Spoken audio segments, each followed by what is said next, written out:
Indonesia के तांबर जजायर में पीर की सुबह 7.0 शिद्दत का ताकतवर जलजला आया, जिसने इलाके में खौफो हिरास फैला दिया।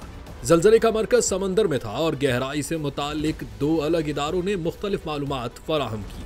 DFZ के मुताबिक गहराई 10 किलोमीटर जबकि USGS के मुताबिक 65 किलोमीटर थी। जलजला सुबह 5:49 पर महसूस किया गया और इसका मरकज तांबर जजायर के करीब समंदर में वाक़ था। खुशकिस्मती से अब तक सुनामी वार्निंग जारी नहीं की गई और न ही किसी बड़े जानी या माली नुकसान की इत्तला सामने आई है। हुक्काम जलजले के असरात और मुमकिन आफ्टर शॉक्स पर नजर रखे हुए हैं।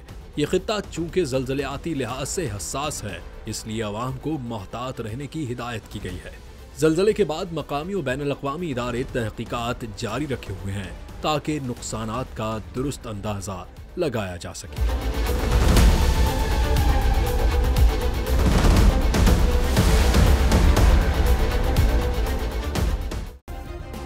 सब्सक्राइब करें और बेल दबाएं ताकि कोई खबर रह न जाए।